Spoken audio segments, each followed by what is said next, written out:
balobi na yo, balobi na ngai, Téléma. Imo Congo, lève-toi. Imo Congo, lève-toi. Bien aimé, et senge toye beloko moko. Ndenge na bi situation mo songole ko kozala.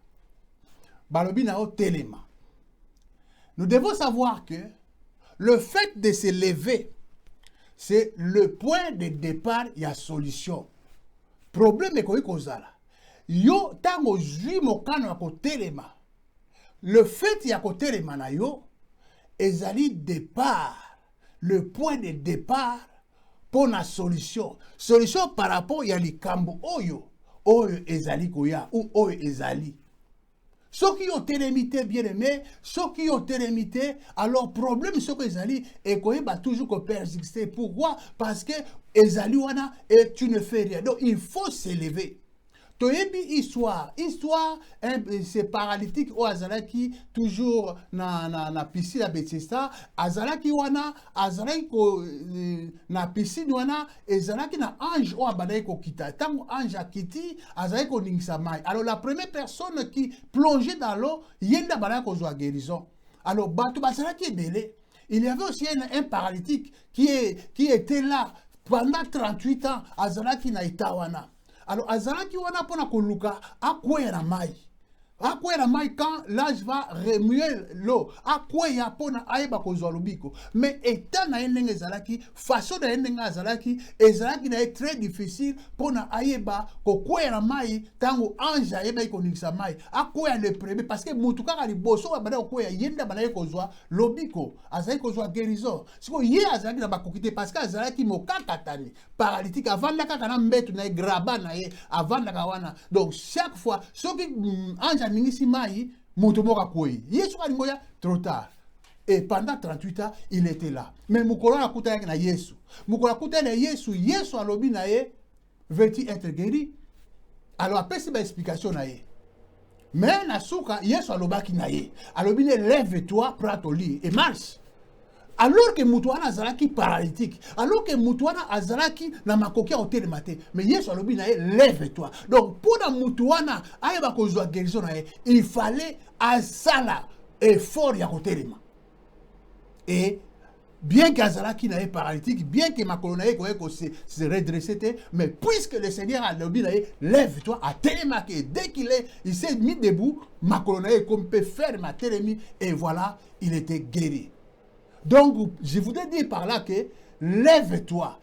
Le fait de te lever, c'est le point de départ pour la solution. Il y a problème, il y a situation, il y a likambu, il y a la vie, il y a la famille, il y a l'entourage. Et awa tozolo be Ibo Congo. Lève-toi, Imo Congo. Lève-toi, Imo Congo. Bien aimé, il y a la makambe belé. Oyo les kakanakat na mokili oyo. Et quand je dis lève-toi Imo Congo, cela ne veut pas dire que makambo ya makambo zalaka na Imo Congo. Non, partout dans toutes les familles, partout dans le monde, na ba famille nyonso, na ba quartier nyonso, il y a des problèmes. Mais ici, Zaba pesi quand même ngai na yo occasion apesi ngana yo occasion que toye bako telema en tant que bana quartier pour biso baso to telema par rapport ya esika oyo to botama esika oyo to kola ngana yo Imo Congo to telema. Alors bien aimé, je vais lire passage dans Mukana Juge chapitre 6 et c'est ça le passage que nous allons utiliser pour na o etali mayanga na biso donc tant na biso ya auto ça nango ya prière et pe exhortation. Juge chapitre 6. Je vais lire verset 1 à 6 et puis le verset 11 et 12 et après je vais aller dans Juge chapitre 7 wana tokozwa verset 9 à 15. Je lis très rapidement pour nous gagner temps. Juge chapitre 6, verset 1 à 6 et puis 11 à 12. Je lis au nom du Seigneur Jésus-Christ. Les enfants d'Israël firent ce qui déplaît à l'Éternel et l'Éternel les livra entre les mains des Madians pendant 7 ans. La main des Madians fut puissante contre Israël.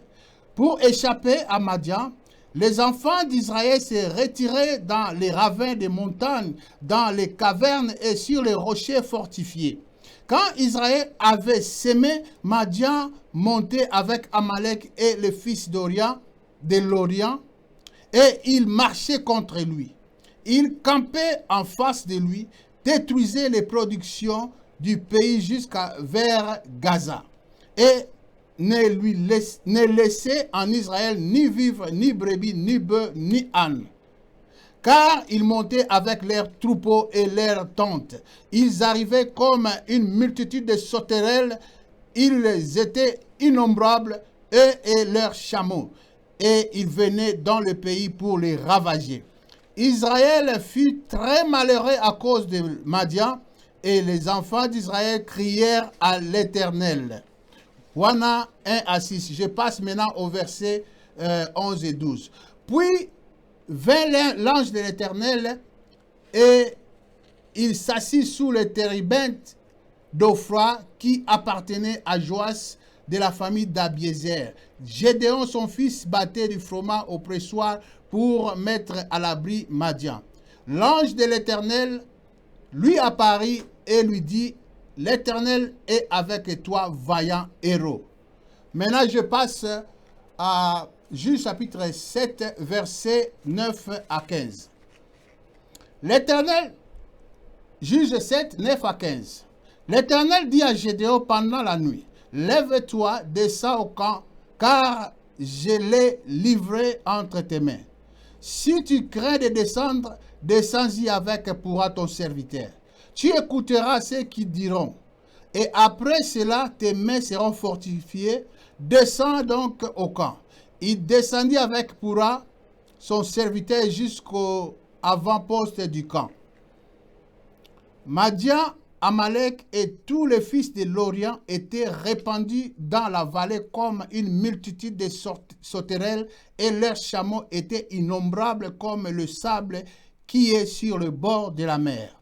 Gédéon arriva, et voici, un homme racontait à son camarade un songe. Il disait: j'ai eu un songe, et voici un gâteau de pain d'orge roulé dans le camp de Madian et est venu heurter jusqu'à la tente, et elle est tombée. Il a retourné sens dessus, et elle a été renversée. Son camarade répondit et dit: ce n'est pas autre que l'épée de Gédéon, fils de Joas, homme d'Israël. Dieu a livré entre ses mains Madian et tout le camp. Lorsque Gédéon eut entendu le récit du songe et son explication, il se prosterna, revint au camp d'Israël et dit: levez-vous, car l'Éternel a livré entre vos mains le camp de Madian. Amen. Voilà, bien aimé dans le Seigneur. Nauti kotanga ba passage eza un peu moulaï, Juge chapitre 6 verset 1 à 6 et puis 11 à 12 et puis Juge chapitre 7 verset 9 à 15. Alors, awa ezali nini? Bien aimé, ici il s'agit à histoire oyo peuple Madian. Madian, peuple moko oyo azalaki toujours kosangana na peuple mususu babengi Amalek, et puis le peuple nomade au bazalaki na vers le nord. Il y a Israël. Alors, Bible zolakisa biso ke Madian azalaki ko attaquer Israël. Azalaki ko attaquer Israël chaque année. Azalaki ko kita pona koyeba ko attaquer, ko détruire biloko nyonso tout na kati na Israël. Chaque année, et cela a fait 7 ans. 7 ans bana Israël, bayi konyokwama. Bazala ki voma na kati na konyokwama na maboko ya peuple o babengi Madian. Alors, Madian azali kosangana Amalek na ba peuple mususu. Baza kokita. Et quand est-ce que bana okita? Donc, tango Israël azalaki wana. Israël akovanda, akobongisa biloko na ye, akolona, akokona bilanga na ye. Alors, tango kaka ekomi pembeni ya kosala moisson, ya koyeba ko récolter ba produit oyo ya bilanga. C'était à ce moment-là que le peuple Madia Azaï Kokita avec Amalek et le peuple là, nomade, Babanaï Kokita pour Nakoeba ko attaquer Bana Israël. Et c'est là pendant 7 ans. Bien-aimé, Bana Israël, Banyokwami pendant 7 ans. Mutungi si souffrance, famine, Kozanga. Pourquoi? Parce qu'il y avait un peuple, Oyebabengi Madia, avec ses alliés, Bazaraki toujours, Kotungi Sabana Israël, Kobundi Sabana Israël. Alors, bien aimé dans le Seigneur, Bana Israël, Bazaraki n'a pas. Bazaraki na souffrance moko énorme à cause ya Madian, à cause ya Amalek, à cause ya ce peuple nomade du nord. Pendant 7 ans bien aimé, pasi na pasi, souffrance na souffrance à cause ya peuple wana. Alors bien aimé, na zui sikoyo, imo Congo, na tia on a place à Israël. Israël n'y a pas mis en boko à Madian. Il y a Amalek et il y a peuple au nord. Si on a vu Imo Congo, on a place, il y a Madia. Tout le monde qui est le peuple là, nomade, au nord, Madia.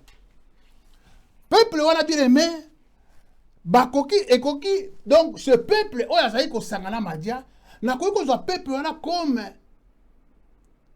les lois na carte na Imo Congo, peuple on a qu'on soit comme likambo moko bo songolo na kati na quartier na kati na Imo Congo likambo wana esalaka toujours passe eza ko persister toujours banda bambula na mbula likambo wana esilaka te likambo wana ezali kaka wana bato bazonyokwama na kati na Imo Congo à cause ya likambo wana parce que likambo wana ezotia bato mal à l'aise et solution eza te bato baza mal à l'aise à cause ya likambo wana na kati na Imo Congo. Donc na zwi sikoyo likambo moko songolo oyo ezalaka emonisa matango nyonso eza ko persister na kati na quartier Imo Congo na zwi sikoyo likambo wana comme le peuple là nomade.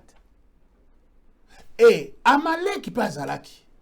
Alors, Amalek, bien aimé, n'a joué comme certaines situations na kat na ba famille na Imo Congo. Certaines situations na kat na ba vie batu na kat na Imo Congo. Certaines situations oyo ezakoleka na kati na Imo Congo na ba famille na ba vie batu. Bato bavani na kati na mboka Imo Congo na kati na quartier Imo Congo. Donc makambu siko ezoleka na kati na bavi na bango. Na jusqu'au comme Amalek. Makambu wana ezosala passe. Makambu wana ezosala vraiment bavi ya batu passe. Makambu wana ezomema makambu ndenge na ndenge, ezomema ba passe ya ndenge na ndenge na kati na quartier. Na kati na Imo Congo. Ezomema makambu ndenge na ndenge bien aimé. Bato ba à l'est. Mais sur mona vie ezoko marcher te. Quelque part, un blocage. Pourquoi? À cause de Amalek wana, oya sangana kana Madia. Alors Madia yemoko, oya zaki en tête parce qu'il yem zaki en tête, abanako zo Amalek et abanako zo le peuple nomade du nord.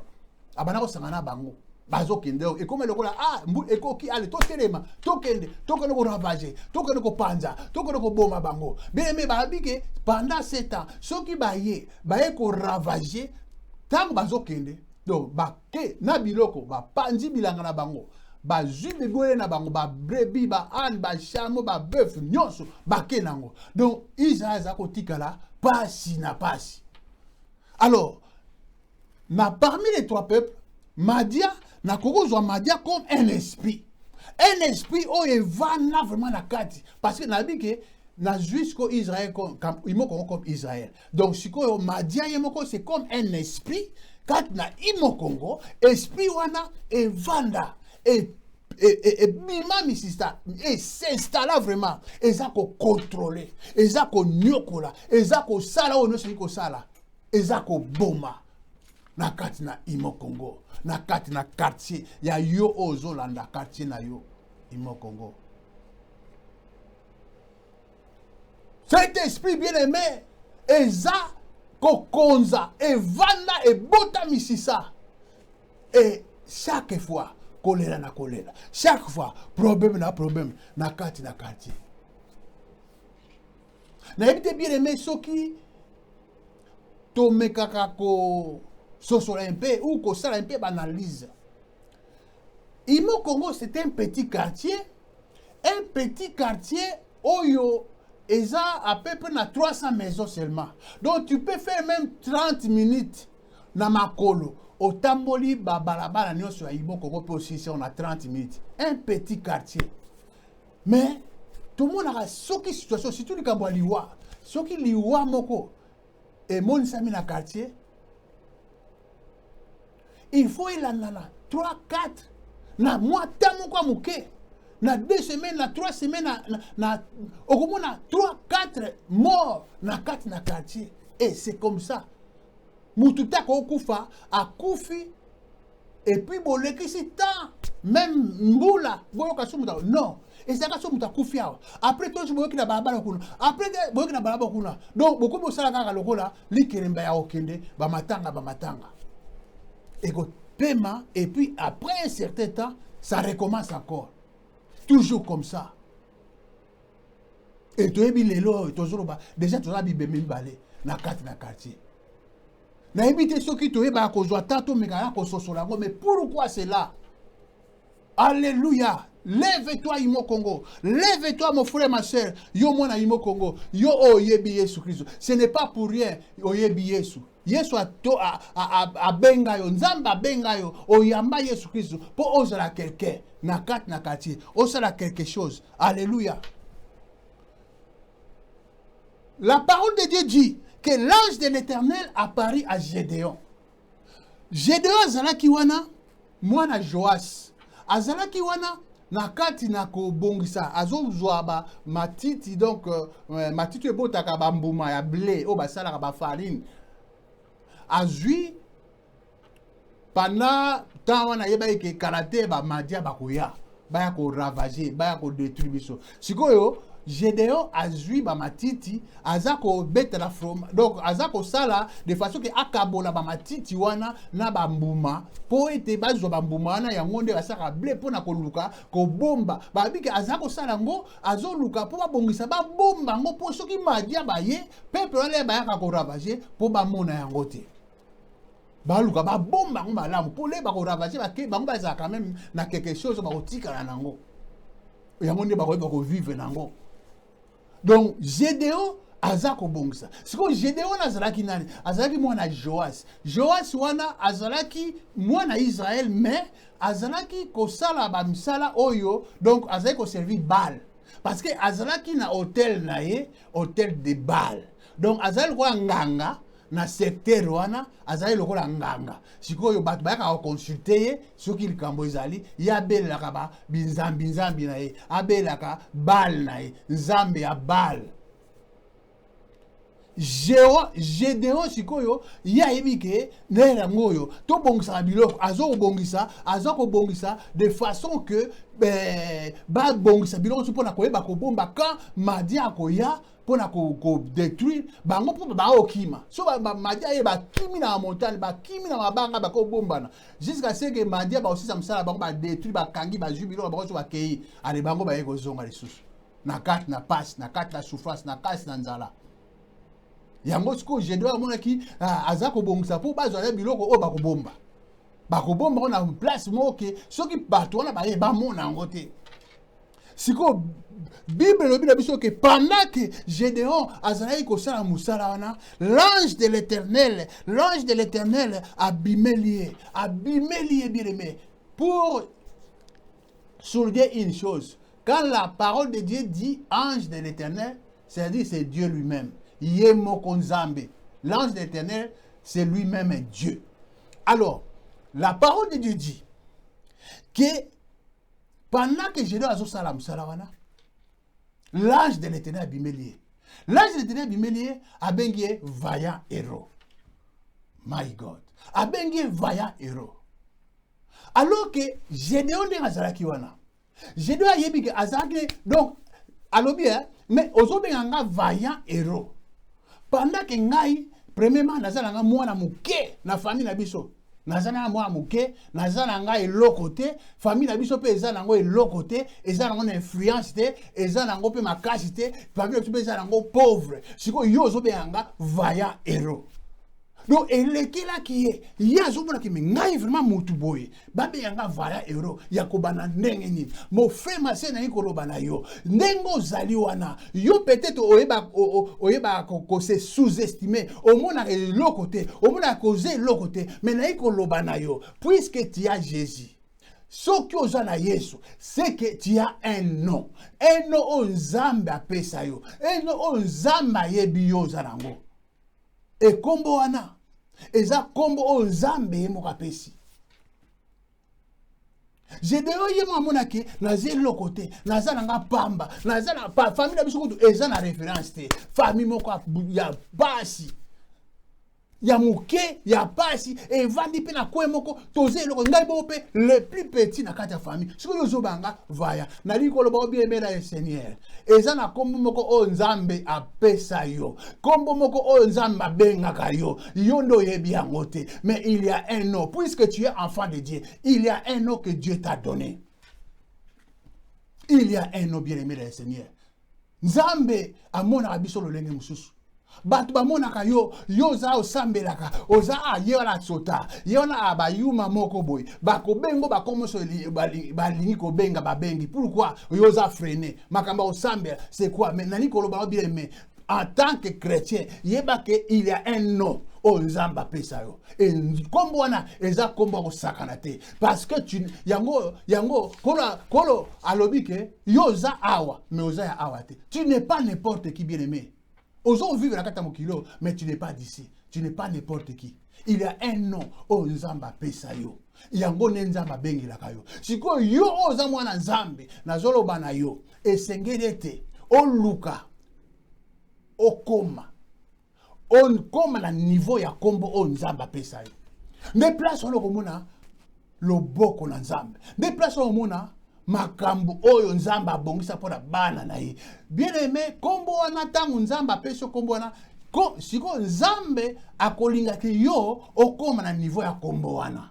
Gédéon amona iki aza pamba azali ko se sous-estimer mais Yesu kolo alobi tu es héros. Iye vaya héros yo nde na poni po oyebako shirisa makambo yo na madia. Yo nde na poni pona oyeba ko sisa makambo na madia. Bien aimé dans le Seigneur. Gédéon azalaki wana eloko moko te.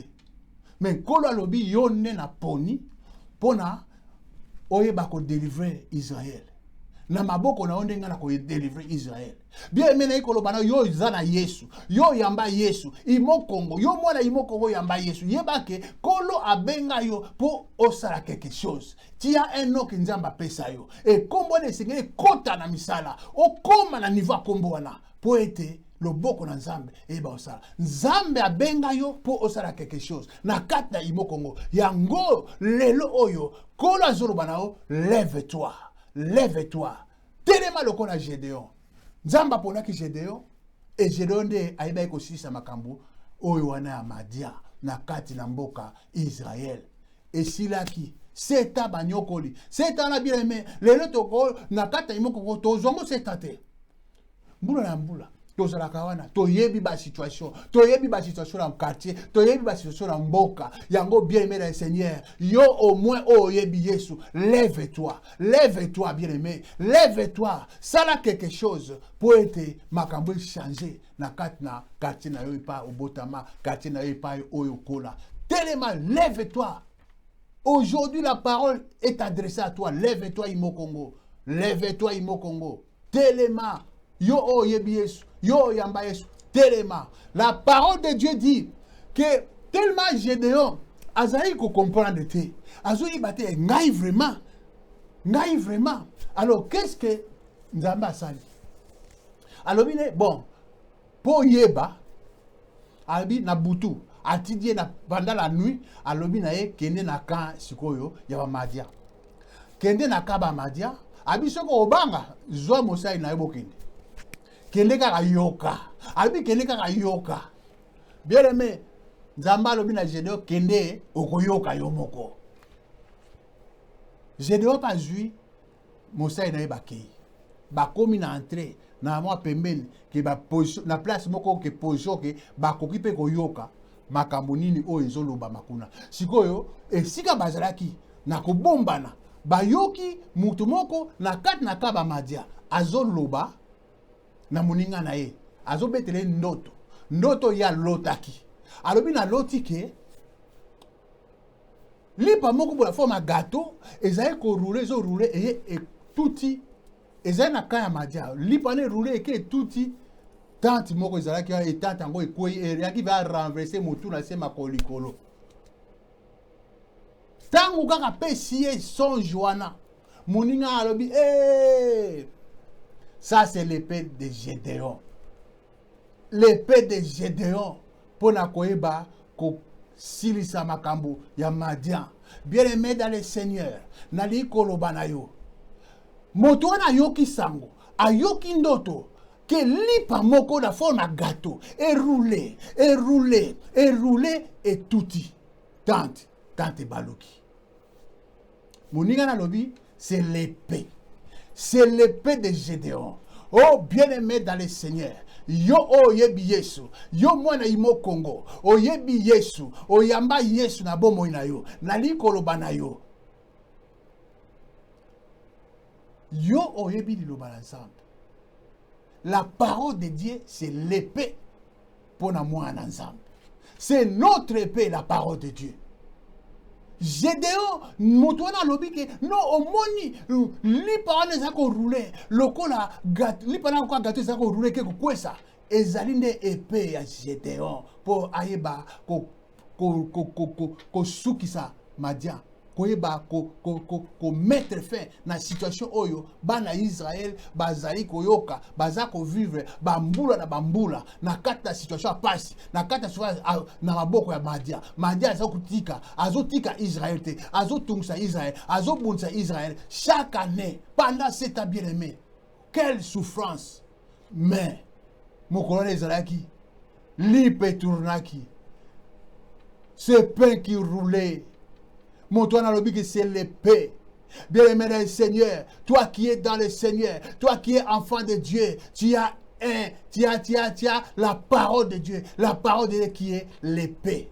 Oyo, yo sengiro simba, po aussi salikambo, na kat na quartier na yo, na kasa imo Congo, telema na liloba na Nzambe, pe banda ko sasa, oyeba ko kata, Madia, Amalek, le peuple qui est nomade, oya nord, Zwa Mopanga. La parole de Dieu. Eh bien, mais nous voyons que Moutouana na songe, à lobby, à moni, les pesos roulés, c'est les panais avec le gâteau, et ça roulé et quoi ici. Moninga na lobby que ezali mopanga, ezali épée à Gédéon. Notre épée, c'est la parole de Dieu. La parole de Dieu, c'est Jésus. Jésus, il est le pain de vie. Bien-aimé dans le Seigneur, toi qui as Jésus, le pain de vie, c'est lui l'épée, c'est lui la parole. Bien-aimé, makamonosu, o ezak toza ko vivre, o ezak ko leka, na kata quartier na yo, na kata imo Congo, pona ko silisa yango. La parole de Dieu, qui est notre épée.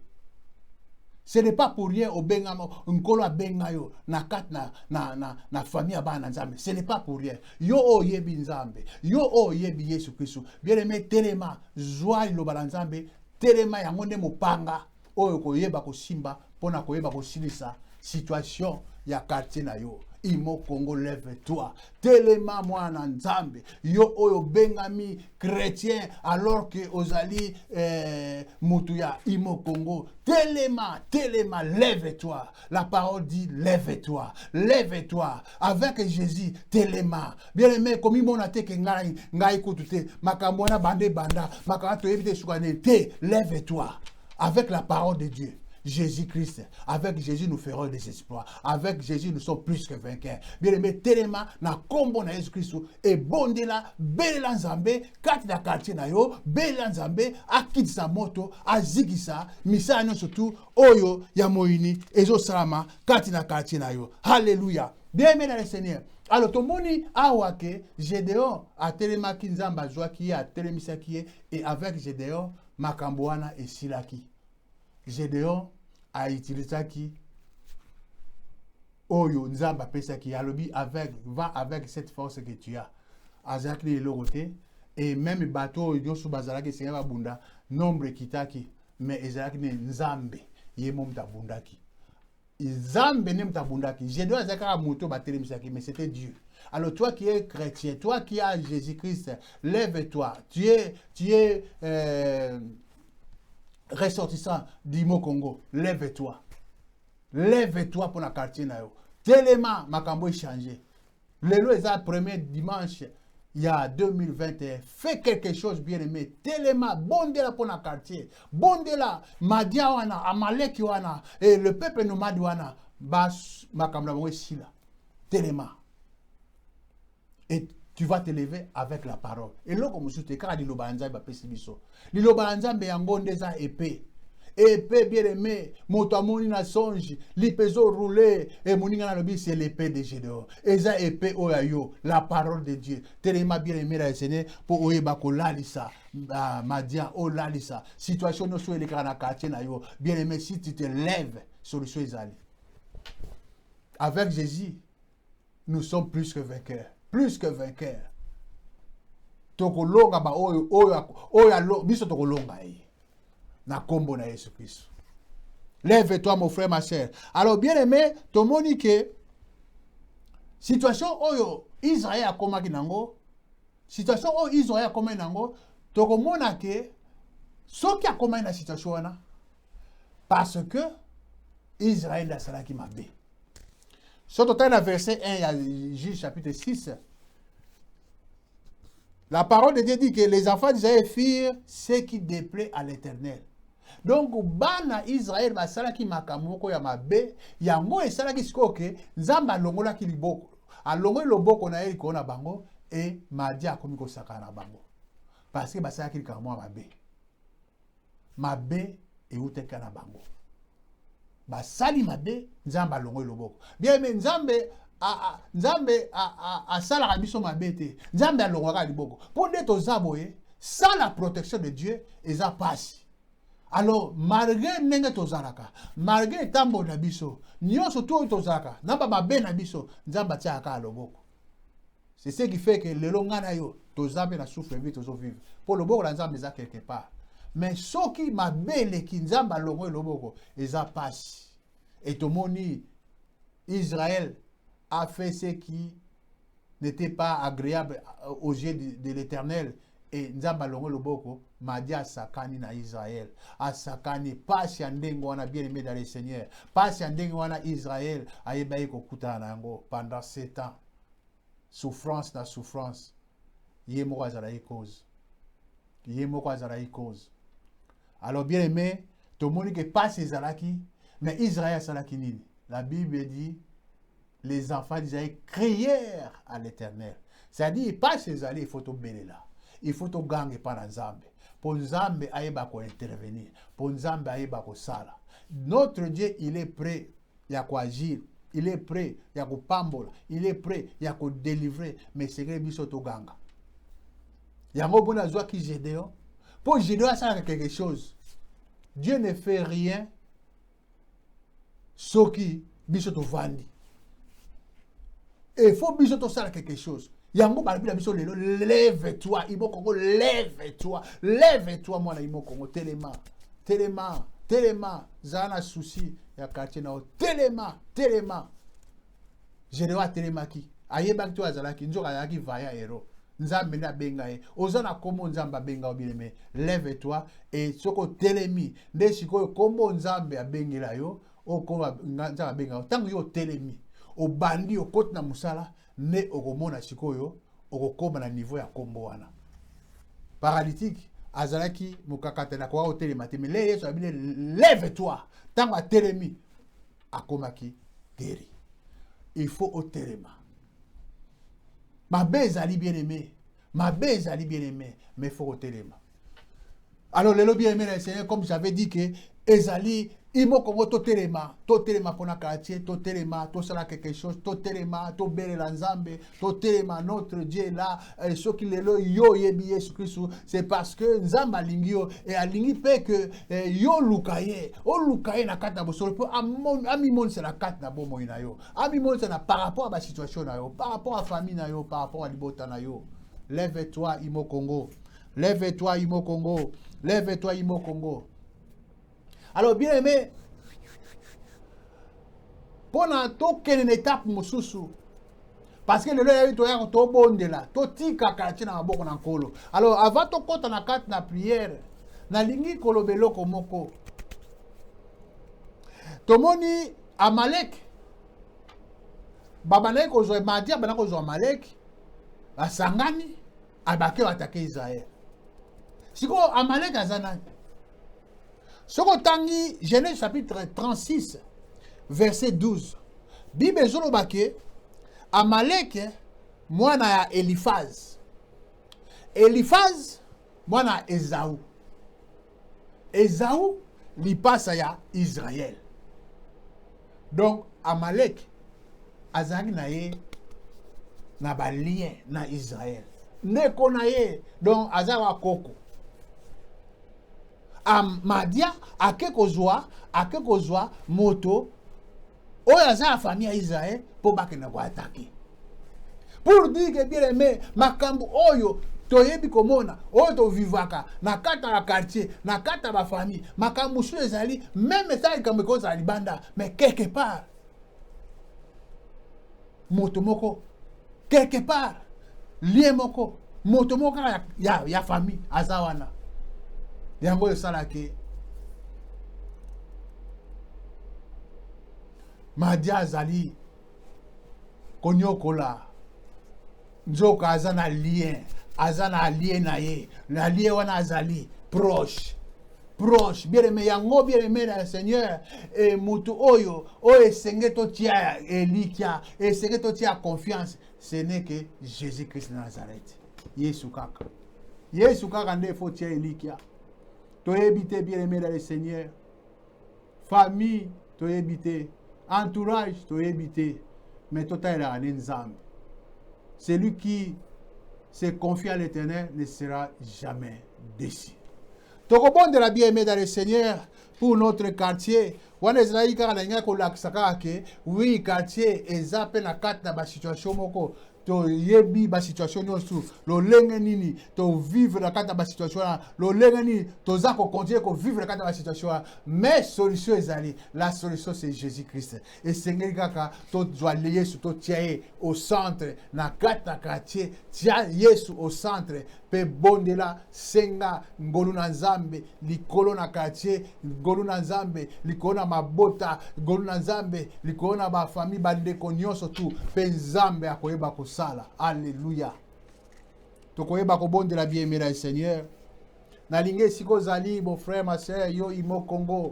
Nalingi oyeba nanu kozwa temps ko se concentrer susu. Po toyeba kobondela mwa muke to tika oyezali Imo Congo na maboko na kolo. Vraiment bambula.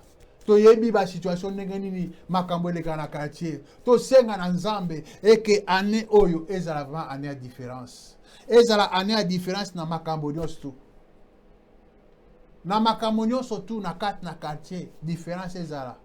To bela toza na début année toloba kolo to tikeli yo année oyo to tiki année na maboko na yo yo zwa contrôle na nyonso yo tambusa biso yo mimonisa na kat na biso pona lokumu na yo. Concentre-toi, mon frère, ma soeur, là où tu te trouves. Concentre-toi dans la présence de Dieu. Maintenant, nous allons commencer à prier. Nous allons invoquer Dieu. Nous allons invoquer Dieu au milieu de notre quartier. Nous allons invoquer Dieu. Que sa main droite et puissante puisse agir au milieu de nos familles, au milieu de nos frères et sœurs, tous ceux qui sont là, même nous qui sommes dehors. Nous allons implorer la présence de Dieu. Nous allons implorer la présence de Dieu. Il est vivant, ce Dieu-là. Alléluia. Yango bien aimé si kozali. Nalingi o banana no ko remercier Nzambe. Banda ko remercier Nzambe pour la bonté na ye. Banda ko remercier Nzambe pour le fait que tu connais Jésus. Tu as accepté Jésus dans ta vie. Ça yeba ko remercier Nzambe. Parce qu'il y a des gens qui sont dans le monde. Batu musuku bandima même Yesu te. Batu musuku kutu balinga même koyoka kutu makambo ko sambela te. Mais yo oza o mwana Nzambe. Yo c'est une grâce et ça privilège à cause de la mwana nzambe yango esiko zali bien aimé na linga obana ko bondela obana ko remercier Nzambe pona bolingo na ye pona bonté na ye pona nyonso asali lelo oyo malgré pandémie oyo mais aussi quand même 2020 to komi na 2021 banda ko bondela loba merci Seigneur merci na bolingo na yo merci na bolamu na yo merci na protection merci papa mon Dieu na kosala ete ngai na yeba yo nazala compter parmi les enfants de Dieu bondela bien aimé loba na kolo merci pona occasion oyo a permettre to yeba ko joatan ya ko bondela ko lela mawana ye pona année o 2021 ayeba ko sembo na loboko kona quartier pe asala ete année oyo ezala vraiment année moko ya différence banda ko bondela na kombo na Yesu Kristo esiko zali banda ko remercier Nzambe banda ko remercier Nzambe na kombo na Yesu alléluia prie bien aimé dans le Seigneur là où tu te trouves Imo Congo là où tu te trouves banda ko bondela loba nkolo za malamu loba nkolo za bolingo loba nkolo za bikamo loba nkolo merci au salinga o nga nazali naza o na futi lokote naza pe lokote mezane ngolu na yo banda ko bondela bien aimé dans le Seigneur loba nkolo za malamu bondela bien aimé dans le Seigneur bondela bien aimé loba bolingo na yo yango esaite nga nazala o nazali bondela mon frère ma sœur Imo Congo bondela remercier Seigneur alléluia oui bien aimé ozoka na ko bondela sikoyo ozoka na ko bondela ozosala déclaration Jésus-Christ alobi ete je suis venu dans ce monde comme une lumière afin que ceux qui croient en moi ne marchent plus dans les ténèbres, mais que la lumière de vie soit sur eux. Yango na lingi bien aimé, yo yebi Nzambe oza lumière. Là où tu te trouves, je veux que tu puisses maintenant implorer la présence de Dieu en toi, la lumière de Dieu, que la lumière de Dieu brille en toi, que la lumière na yo éclairée. La Bible dit qu'il n'y a pas de relation entre la lumière et les ténèbres. Donc, et si yo zali, puisque tu es lumière, il faut lumière et kota. Yango sikoyo na lingo bon de la attaque lumière. Belle la lumière wa yo e kota kat na quartier, e kota na kat na Imo Congo. Belle la na kombo na Yesu Kristo. Belle la lumière na yo e bako kota e bako éclairer ba onde nyonso et si ka nosto molili ezali lumière na yo ba na éclairer. Bondela bien aimé dans le Seigneur. Implore maintenant. Tika ete lumière na yo engenga na kat na Imo Congo. Tika ete lumière na yo engenga na kat na ba famille. Tika ete lumière na yo engenga na kat na quartier na yo. Belle là au nom de Jésus-Christ. Tu es lumière bien aimé et Seigneur lumière na yo e ba ko briller. Bondela au nom de Jésus. Au nom puissant de Jésus-Christ. Au nom puissant de Jésus-Christ. Au nom puissant tika ete lumière na yo e ba ko éliminer ténèbres dans la kat na quartier na yo. Lumière na yo éliminer ténèbres. Ténèbres ezala sous sikate. Ezala pouvoir te. Ezala nguya te. Au nom de Jésus-Christ. Tu es lumière bien aimé. La parole de Dieu déclare et que toute arme forcée forgée contre toi sera sans effet. Yango bien aimé na linge sikozali o banda ko bonde la bien aimé o banda ko bonde la bien aimé alléluia o banda ko bonde la toute arme forgée contre toi sera sans effet. Tomoni Eli a bonde la ki aloba ki makambo a sali déclaration alobi pendant 3 ans et demi mbule kobeta te na Israël pe salamaki et Jacques alobi Eli était un homme comme yo comme ngai aloba ki pe kokisama donc yo pe koko déclarer o lobby pe kokisama yango esiko zali banda ko déclarer que arme nyonso oyo basala po bayeba ko détruire na kata Imo Congo arme nyonso tu oyo babongisa makamu nyonso tu objet nyonso tu oyo babongisa pona ko mema destruction na kata na Imo Congo bien aimé banda ko déclarer la Bible dit que la vie et la mort sont au pouvoir de la langue ce qu'on a déclaré et que makamozo déclaré oza si tu es convaincu na yango yeba ke kokokisama déclare bien aimé loba oyo nyonso ba forja pona bebisa po ba détruire po ba nyata na kata Imo Congo banda ko déclarer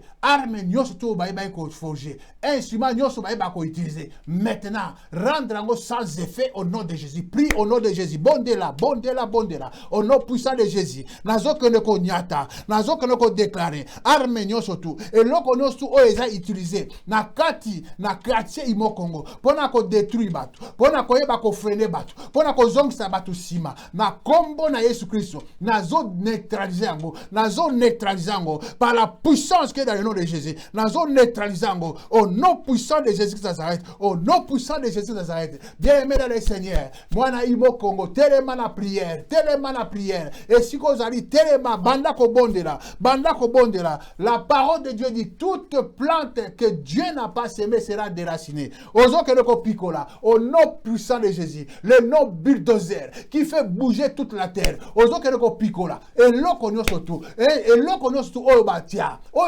quelque part na quartier na yo, batia yango, po yango nde esala kamisala, ozo que le déraciner yango, et l'eau qu'on surtout batia, ba planta, batia yango po e détruire, batia yango po e freiner, batia yango po e boma. Yozo que le siko ko déraciner na kombo na Yesu. Au nom de Jésus-Christ Nazareth, banda ko déraciner, picola yango, na picola yango spirituellement. Kende bien-aimé, et si kanini batia, picola yango, au nom puissant de Jésus. Et là, on a ba planta, na kat na imo Congo. So que zali na place kabaiti. Et que le ko pikwama maintenant, au nom de Jésus-Christ, na place bolingo. Et pikwama, au nom de Jésus-Christ, na stade.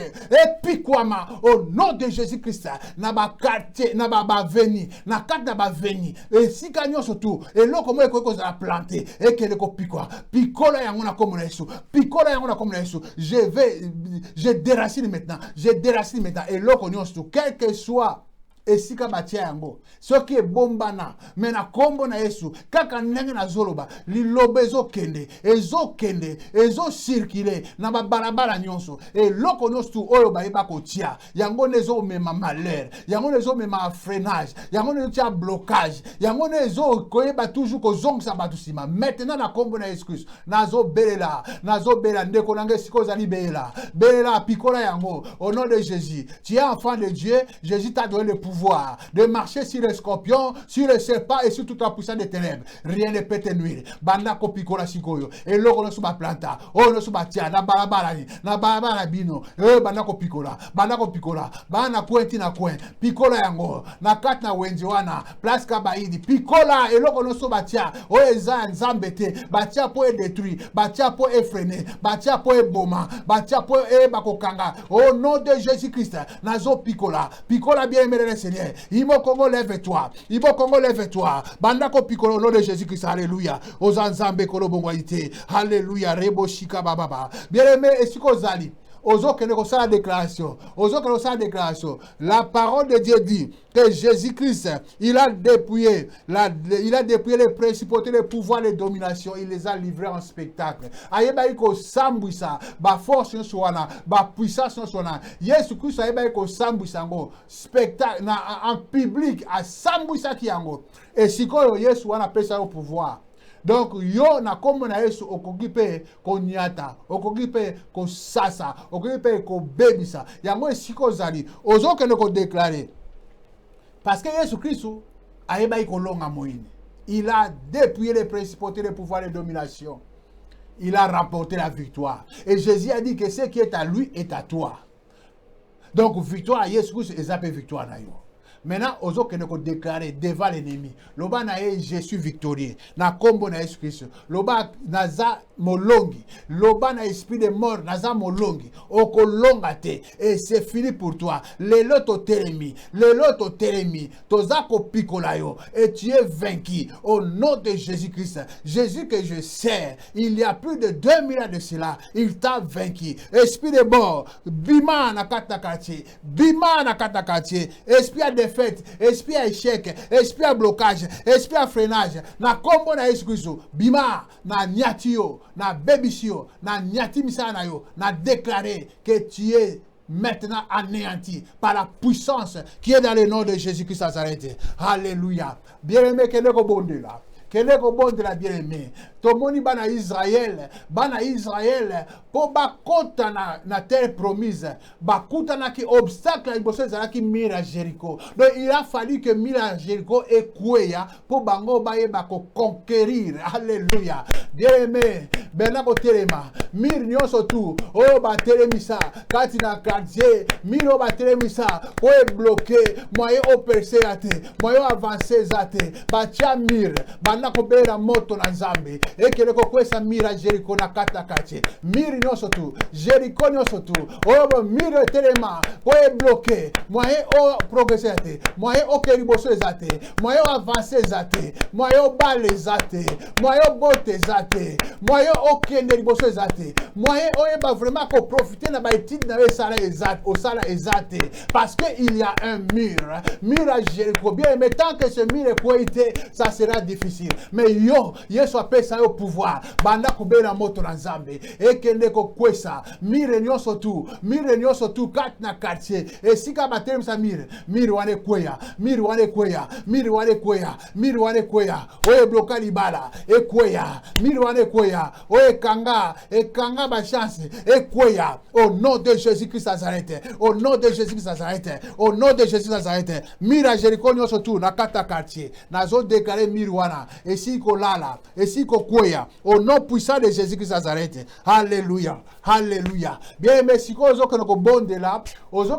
un toyebite alliance nini oyo batu basala na ba famille pour aider oh makambu oh tozo mona toujours la kata kati e ba ko se répéter yango na komo na excuse ozo kene ko briser alliance nyonso tu e sama na kata quartier briser yango pe bima na alliance wana prie au nom de Jésus-Christ banda ko briser alliance nyonso tu oyo ba ko conclure oyo sala ete oh bato moyen ba pousser zate moyen ba booster zate moyen ba ko s'épanouir zate oh Seigneur alliance wana par la puissance qui est dans le nom de Jésus nazo briser yango nazo briser alliance nazo briser alliance pe na bimisi ndeko na ngai biso banso mwana imoko nyonso abima na alliance wana au nom de Jésus-Christ motomoko ayeba iko simama na kati na alliance oyo yaki conclu na kombo na Yesu maintenant nazo briser alliance wana pe nazo déclarer ete kolo alléluia au nom de Jésus-Christ papa puisque cette alliance est brisée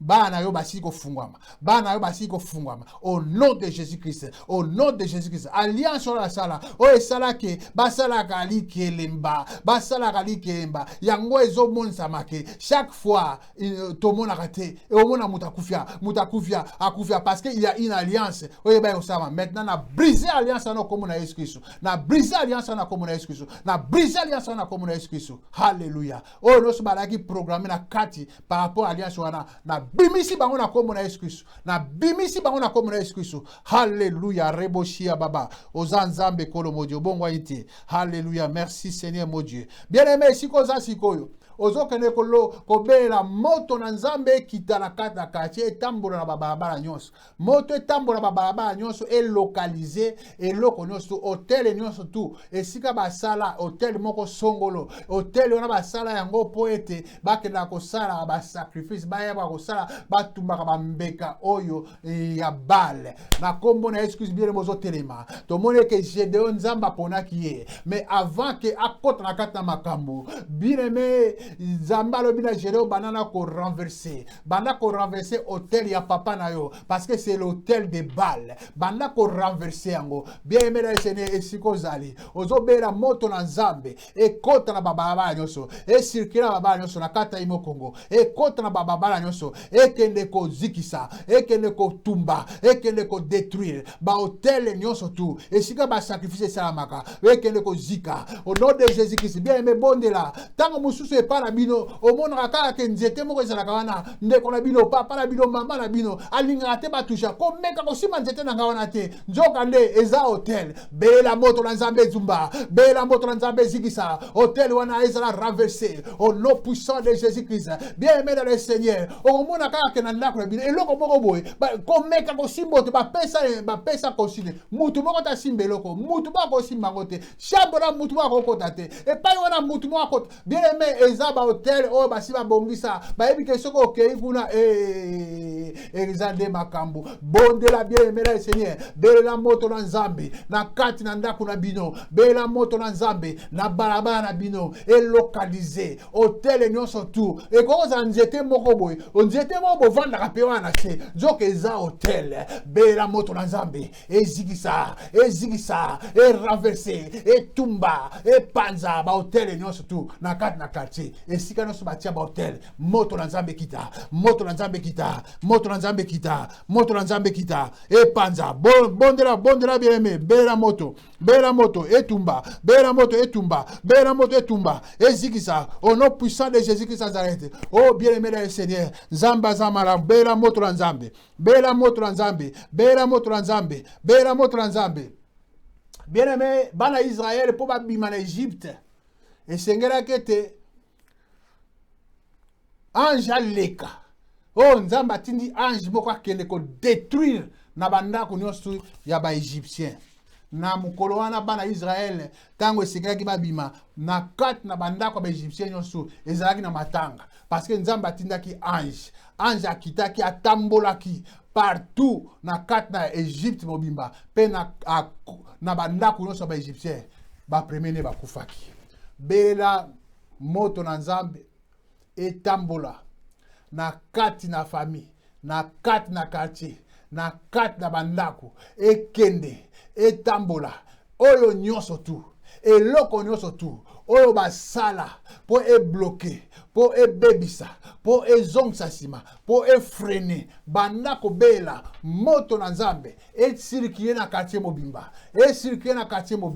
ekota na baveni nyonso aveni Komanda Pongo aveni Businga aveni Kwa aveni Ruindi aveni Mbujimai aveni Basalakala aveni Bondekwe aveni Kwa Makau aveni Kishasa aveni Bumba aveni Losengo partout bien aimé Komanda Pongo belela moto na nzambe traverser quartier mobimba na aveni Libinza belela moto na nzambe eleka beni basalakala moto ekota na balabala bayanzi kunzulu belela moto na nzambe kota ekende balabala boboto tumba moto na nzambe ezikisa haleluya balabala ndobo tinda moto na nzambe balabala kasansa balabala mama lokala tinda moto na nzambe balabala ebonda tinda moto na nzambe balabala lokole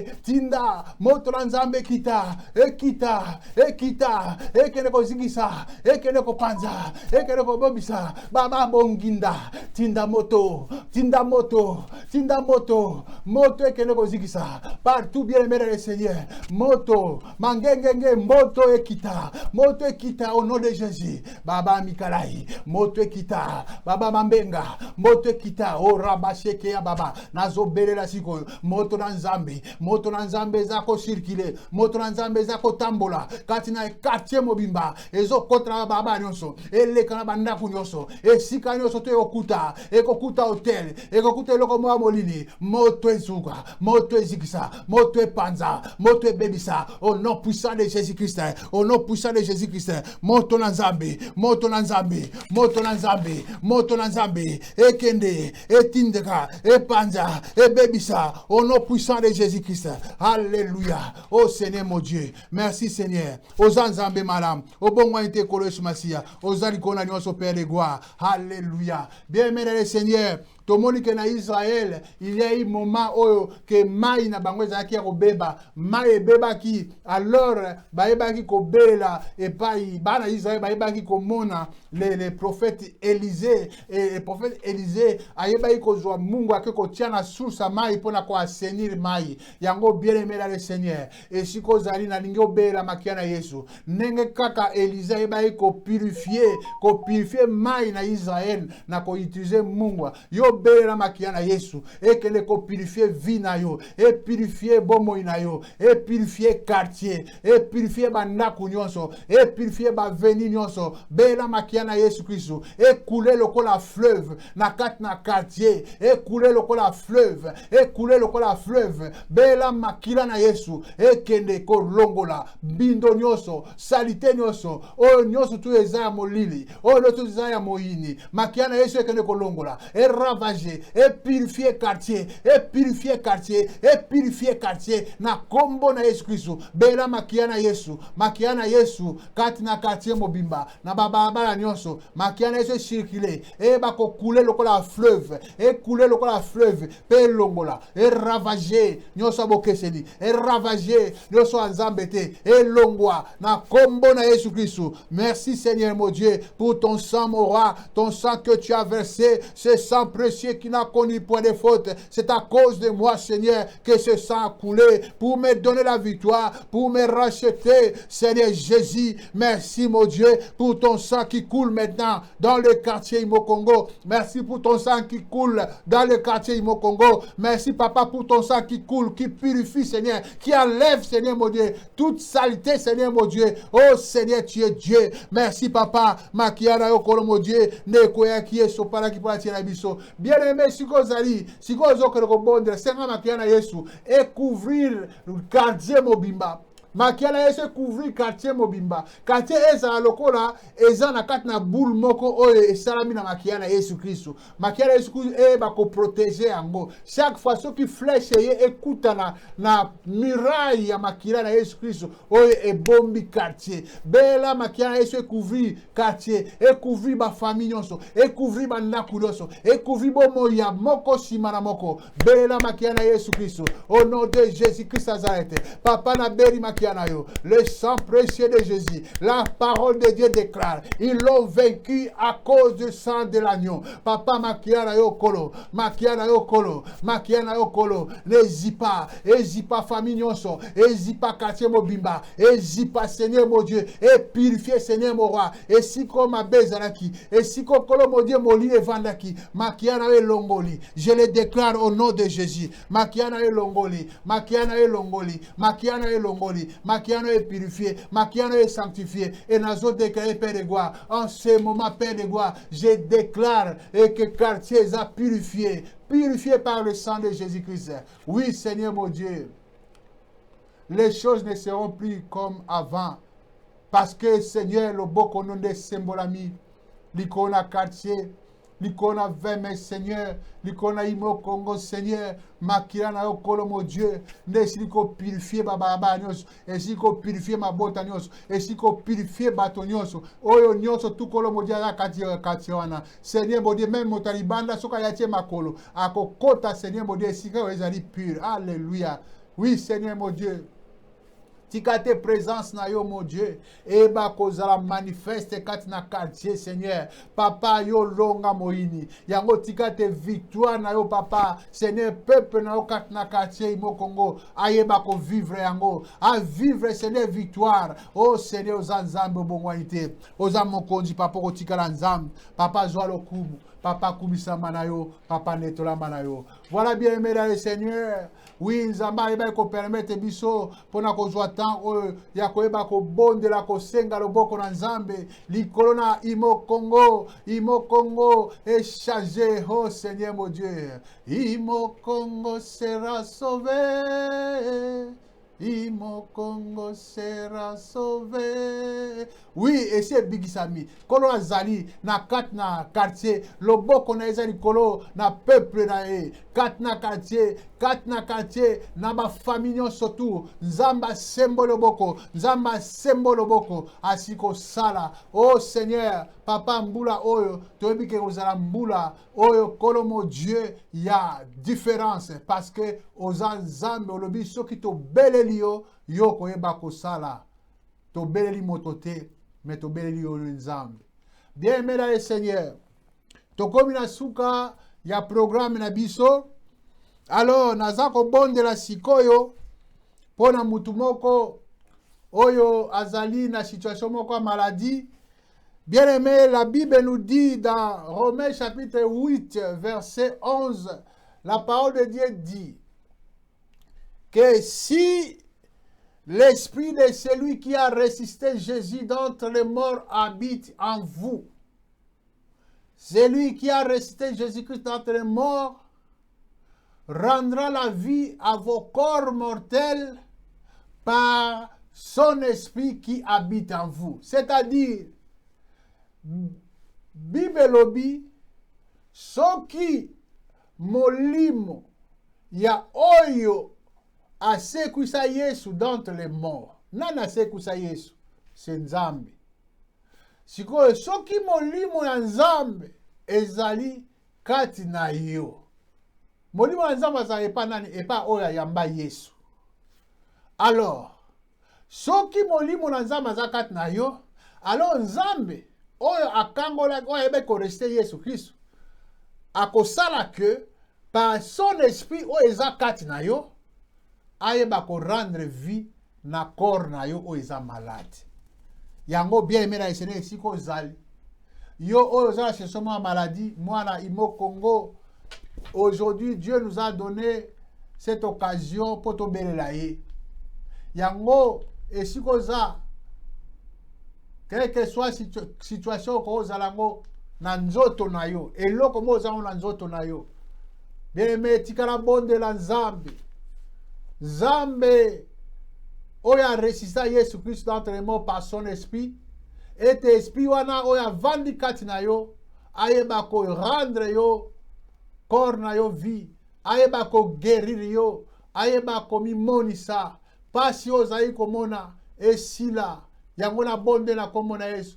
Éternel Dieu tout-puissant, Père de gloire, j'invoque ton nom, Seigneur. Oui, la parole de Dieu déclare que si l'esprit de celui qui a resté Jésus-Christ d'entre les morts habite en vous, celui qui a resté Jésus-Christ d'entre les morts, il rendra la vie à vos corps mortels par son esprit qui habite en vous. Seigneur mon Dieu, oyo nyonso tu azana Yesu, ayamba Yesu, alors qu'elle est malade, alors qu'il est malade, alors que nzoto na ye, ezana pasi moko, azako souffrir. Maintenant, Seigneur, na kombo na Yesu Christ, conformément à ta parole, tika te Seigneur par la puissance du Saint-Esprit, que guérison kota au nom de Jésus-Christ Nazareth, guérison kota, et si ka muto aza malade, azwa guérison, azala guéri, et te ane oyo papa mon Dieu, ezala ane oyo ako telema pe akoyeba kozala vraiment na santé oyo yo pesi. Alléluia oza Nzambe kolobongwa ite. Nazako tika Seigneur mon Dieu, bandeko nyonso, ba famille nyonso na maboko na nkolo. Seigneur tika te omona Seigneur quartier oyo loboko no symbolement likona quartier oyo papa makambo ya sika ekota. Seigneur mon Dieu, je déclare au nom de Jésus-Christ ba nenge to mona ka Seigneur tango nyonso ba liwa eza kolanda na kata quartier. Cette année mon Dieu, que ça soit papa une année de différence. Nazo déclarer na comme Jésus-Christ kono yo ko sala différence, oko sala différence, oko sala différence au nom de Jésus-Christ Nazareth. Au nom de Jésus-Christ Nazareth. Alléluia. Oui Seigneur mon Dieu, on a vécu toutes ces choses. Maintenant je déclare au nom de Jésus, c'est fini. Na kombo na Jésus-Christ. Papa Zoalo Kumuzanzam. Voilà bien aimé le Seigneur, Tokomina Souka, il y a programme Nabiso, que Dieu vous bénisse tous. Toi qui as pu suivre ce programme, que Dieu te bénisse, que Dieu te bénisse. Alors, ton monani prochainement, selon le Ndengenzambe Akoyeba ko permettre biso, je crois que nous aurons encore d'autres programmes pour Akoyeba vraiment ko bénir Nzambe et Nzambe ami monisa, vraiment qu'il y ait un changement, qu'il y ait vraiment un résultat na quartier na makambo so biso toyebi. Kola pambola biso. Alors, tokoyeba susu ko monana prochainement selon ndenge Nzambe akoyeba kobongisa.